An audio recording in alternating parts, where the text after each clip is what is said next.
तो एक्स में 100 पेज है, वाई में 100 पेज है। अब मैं कह रहा हूँ कि वाई जेड भी बिलोंग कर रहा है आर से, तो वाई में भी 100 पेज है, तो जेड में भी 100 पेज है। यही तो स्टेटमेंट बनी इसकी, अगर ये बिलोंग कर रहा है, if Y Z belongs to R, तो ये भी 100 का है तो ये 100 का था, ये 100 का है तो 100 का, तो इसका मतलब ये दोनों जो है एक्स और जेड, इम्प्लाई दैट लिख सकते हो x and Z also have same number of page. लिख सकते हो आप, बिल्कुल लिख सकते हो। तो इसका मतलब क्या हो गया, इम्प्लाइज दैट एक्स और जेड भी क्या हो गया, बिलोंग करके आर से, तो इट इज ट्रांजिटिव। डाउट है कुछ?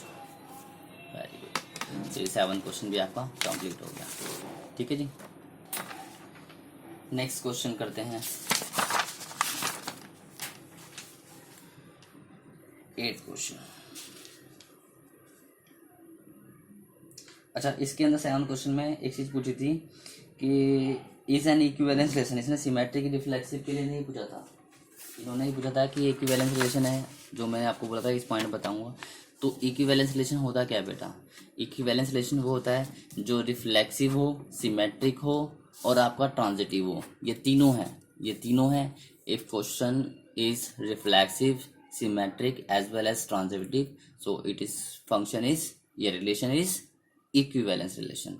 तो ये वाला जो 7 क्वेश्चन है वो इक्विवेलेंस का एग्जाम्पल है, ये इक्विवेलेंस रिलेशन है आपका। ठीक है ना। नेक्स्ट क्वेश्चन जो है, क्वेश्चन नंबर हम 8 पढ़ेंगे। 8 में क्या दिया है भाई, 8 थोड़ा सा बड़ा है, इसको ध्यान से करेंगे समझ के। ठीक है ना। क्वेश्चन नंबर 8, क्वेश्चन नंबर 8 क्या कह रहा है वो बेटा जी, कह रहा है show that the relation R in the set A 1 2 3 4 5 and given that. पहले ए जो सेट दिया था वो बना लेते हैं। ए सेट दिया हुआ 1 2 3 4 5, ठीक है।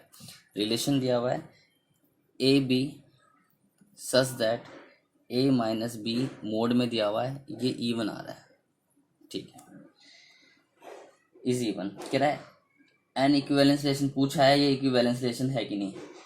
फिर लिखा हुआ है show that all elements A 1 3 5 and related to each other and all the element 2 4 are related to each other but no element 1 3 5 and related to any element of 2 4 set से। ये बात बाद में करेंगे, फिलहाल के लिए अभी इतना पढ़ते हैं। क्वेश्चन शुरू से एक बार पढ़ रहा हूँ। Show that the relation R in the set A 1 2 3 4 5 जो दिया हुआ था, और आर दिया हुआ A B such that A minus B mod में इवन आएगा, is even. Is an equivalence पूछा है आपसे, इक्विवेलेंस रिलेशन है कि नहीं। तो सबसे पहले हम इसी टॉपिक को बात करते हैं कि इक्विवेलेंस रिलेशन है या नहीं। क्योंकि आपके पास ए सेट में बहुत कम एलिमेंट है, तो आप चाहो तो ऑर्डर पेयर बना सकते हो और आप चाहो तो इसको डायरेक्टली कर सकते हो। तो सॉल्यूशन, सबसे पहले हम आर की बात करेंगे। आर रिफ्लेक्सिव है कि नहीं है? बिल्कुल है। क्यों? क्योंकि ऑल ए जो होगा वो बिलोंग करेगा आर से। करके देख लो, जैसे 2 2 रखो, 2 माइनस 2 जीरो आ गया, तो जीरो क्या होता है, even number, zero is also even number. 5 minus 5 zero also even, 3 minus 3 even, मतलब आप कोई भी नंबर रखोगे तो जीरो इवन नंबर आ जाएगा, तो ये रिफ्लेक्सिव है। ठीक है जी। फिर हम बात करते हैं कि सिमेट्रिक है कि नहीं है। सिमेट्रिक में हम कहते हैं लेट करते हैं, लेट ए बी जो है वो बिलोंग कर रहा है आर से। अगर ए बी बिलोंग कर रहा है आर से तो हम इसे लिखते हैं, इम्प्लाइज दैट लिखते हैं ए माइनस बी मोड में इज इवन नंबर। यही होगा ना बेटा, अगर ये बिलोंग कर, लेट करा है मैंने, ए बी बिलोंग कर रहा है आर से, तो इसका मतलब ए माइनस बी क्या होगा आपका, ये आपका इवन नंबर आएगा। ठीक है ना। अब मैंने क्या करा, इसके मोड में माइनस कॉमन लिया, बी माइनस ए, तो बी प्लस का हो गया, ए माइनस का हो गया, मोड में रखा, इज इवन नंबर। और आपको पता है कि कोई वैल्यू मोड से वैल्यू बाहर आती है पॉजिटिव, तो इस माइनस को बाहर लाऊंगा तो पॉजिटिव हो जाएगा, तो बी माइनस ए क्या आ जाएगा, इज इवन नंबर। अब देखो ये वैल्यू इवन आ रही है, इसका मतलब इम्प्लाइज दैट मैं कह सकता हूँ बी ए बी बिलोंग करेगा आर से, बिल्कुल कह सकता हूँ। तो ए बी बिलोंग कर रहा है आर से, बी ए बिलोंग कर रहा है आर से, इसका मतलब ये सिमेट्रिक भी है। ठीक है ना। थर्ड, ट्रांजिटिव की बात करते हैं, समझ में आ गया नहीं आ गया। ट्रांजिटिव में बात करते हैं, लेट करो ए बी जो है बी सी है वो बिलोंग कर रहे हैं आपका आर से, ए बी है और बी सी है वो बिलोंग कर रहे हैं आर से, तो हम इसे लिखते हैं। ठीक है, डेफिनेशन में, क्योंकि अब हर एक वैल्यू को तो बना सकते हैं कितने सेट बनेंगे। तो आपने लिखा अगर A B B C belong कर रहे हैं आर से, तो इम्प्लाइज दैट आप लिख सकते हो कि a minus B is an even number, is an even number. ठीक है। और बी माइनस सी जो है इज एन इवन नंबर, ये भी आपका इवन नंबर आ गया। ठीक है, इम्प्लाइज दैट आप लिख सकते हो मोड से बाहर निकाल के कि ए माइनस बी क्या रहा है, इवन नंबर, और इसे ये मोड से बाहर निकाल दे बी माइनस सी क्या आ गया, इवन नंबर। बेटा जी इन दोनों को ऐड कर दो, ठीक है ना, implies that adding this and this a minus B plus b minus c, दोनों नंबर दोनों इवन नंबर को जोड़ दिया। अब आप बताओ जब दो नंबर इवन नंबर जोड़ते हैं तो क्या बचता है आपका, ठीक है ना। अगर मैं इवन नंबर में प्लस करूँ इवन नंबर तो आपका इवन नंबर ही तो आएगा बेटा, तो ये चीज़ ध्यान रखना है। ऑड प्लस ऑड इवन होता है, इवन प्लस इवन इवन होता है। तो मैंने इवन नंबर और इवन नंबर को जोड़ा है, दो इवन नंबर जोड़ेंगे तो adding A minus B minus C is also even number, ये इवन नंबर ही आएगा। तो बी से बी कट गया तो बचा क्या, इम्प्लाइज दैट ए माइनस सी क्या बन गया, इवन नंबर बन गया। अच्छा ए माइनस सी को मोड डाल सकता हूँ, बिल्कुल डाल सकते हो, डाल दो इवन नंबर। तो यहाँ पे देखो ए बी सी बिलोंग कर रहा था तो ए माइनस सी मोड में आ गए ना, तो इसका मतलब क्या हो गया, implies that A C is belongs to R, तो इसका मतलब क्या हो गया, इट इज ट्रांजिटिव। समझ में आया नहीं आया, चलो तो आपका ये ट्रांजिटिव ही हो गया। तो ए मतलब रिफ्लेक्सिव है, सिमेट्रिक है, ट्रांजिटिव है, तो आप क्या कह सकते हो, therefore this function is equivalence relation, इन्होंने यही बताया था। ठीक है, तो आपको एक स्टेटमेंट लिखनी पड़ेगी, रिलेशन इज रिफ्लेक्सिव सिमेट्रिक और ट्रांजिटिव, तो इसका मतलब इट इज इक्विवेलेंस रिलेशन। ठीक है, ये इक्विवेलेंस रिलेशन है। अब हम आते हैं इस क्वेश्चन के एंड वाले पार्ट में। एंड वाला पार्ट क्या कह रहा है कि 135 जो है आपका all element 135 relate to each other. तो पहला हम करते हैं कि 135 जो है वो ईच अदर रिलेट करेगा, बिल्कुल करेगा, ठीक है ना। तो आप लिखोगे कि नाउ, मेरे साथ लिख लो साथ में, now all element of set 135 are related to each other. क्यों, क्योंकि ऑल आर ऑड, सारे के सारे क्या है, ऑड है, सारे सारे ऑड है। इसका मतलब show the modulus of the difference between the two numbers, ठीक है, या to elements will be even.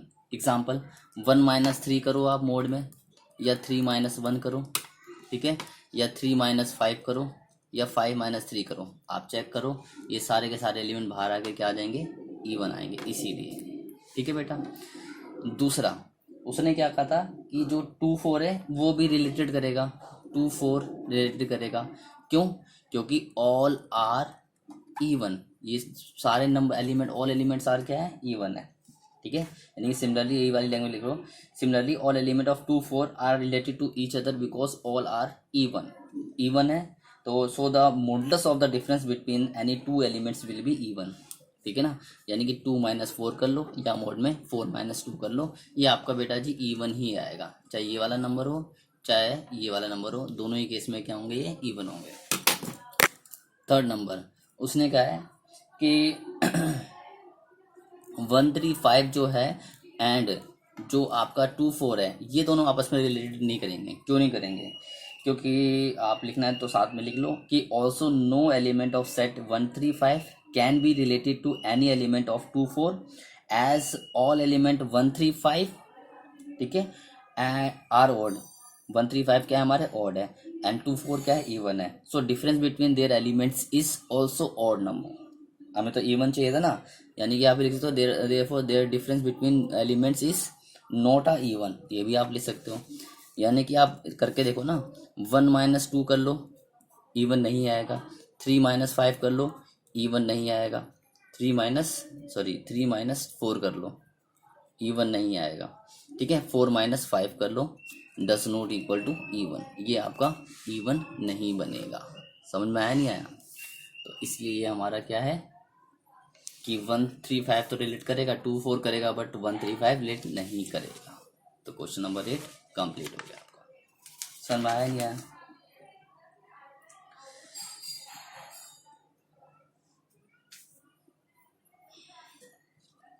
Question number 9 है, show that the all relation R in the set of A X Z 0 से less than 12 है हमारा, और आपको यानी कि 0 से 12 का मतलब है कि जो मेन सेट है वो आपका क्या दे दिया, 0 से 12 दे दिया। क्वेश्चन नंबर 9 में जो ए सेट है वो आपको दे दिया 0 से 12 का मतलब 0 1 2 12 ये दे दिया।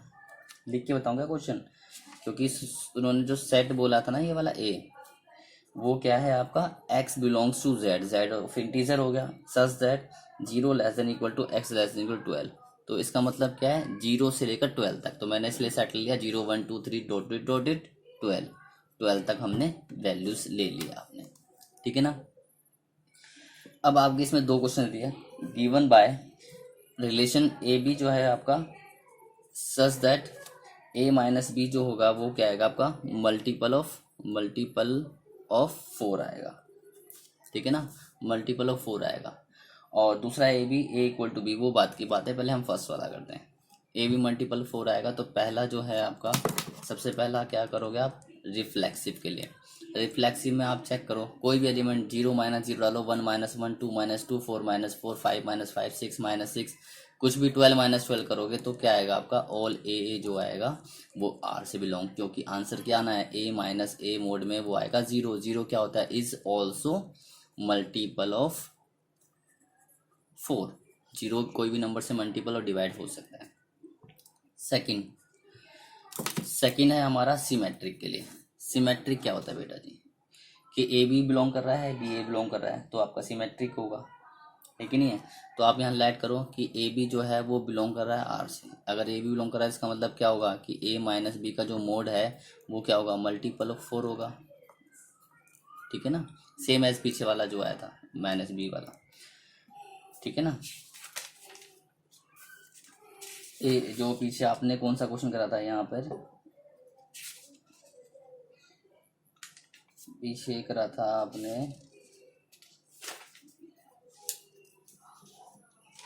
कहाँ रख दिया मैंने वो पेज, चलो छोड़ो, पीछे एक ए माइनस बी वाला E1 वाला नंबर आया था ना पीछे, इधर एक होगा। तो E1 वाला जो क्वेश्चन था वो सेम ही ऐसे ही होगा, उसी तरह होगा कि मल्टीपल ऑफ 4 इम्प्लाइज दैट। तो हम इसे लिख सकते हैं माइनस कॉमन लेके b minus A multiple of 4। और आपको पता है मोड से कोई वैल्यू बाहर आएगी तो पॉजिटिव ही होगी, b माइनस ए मोड में इज ऑल्सो मल्टीपल ऑफ 4, ये मल्टीपल ऑफ 4 होगा।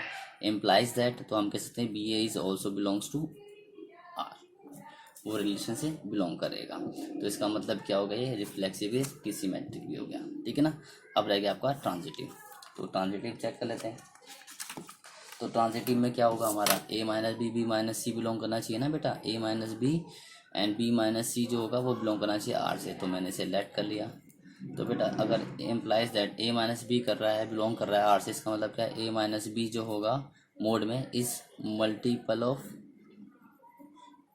4 और बी माइनस सी जो होगा, ठीक है, इज मल्टीपल ऑफ 4।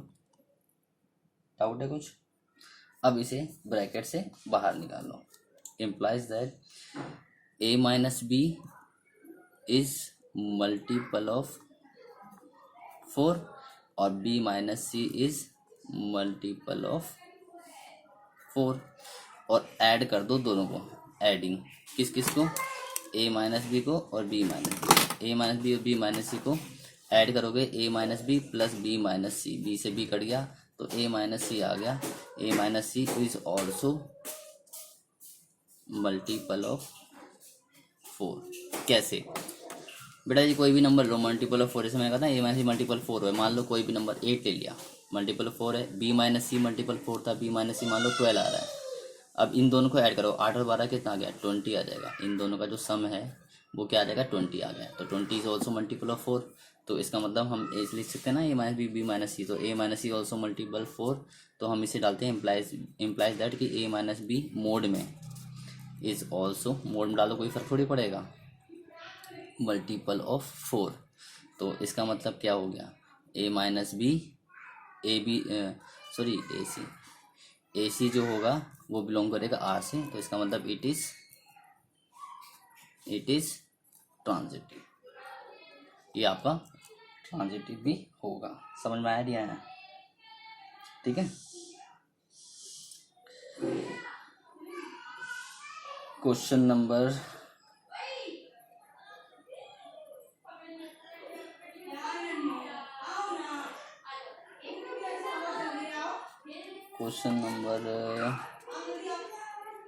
अच्छा, इसने पूछा था कि इक्विवेलेंस रिलेशन है कि नहीं है, तो आप बोल सकते हो इक्विवेलेंस रिलेशन है। क्यों? क्योंकि ये रिफ्लेक्सिव भी, सिमेट्रिक भी है, ट्रांजिटिव भी है। अच्छा, इसका एक सेकंड पार्ट भी रह था। सेकंड पार्ट को हम ऐसे ही वर्बली कर लेते हैं फटाफट। इसने बोला था आर जो दिया हुआ है आपका बेटा जी, R A B such that A equal to है बी के लिए, तो क्या ये रिफ्लेक्सिव होगा?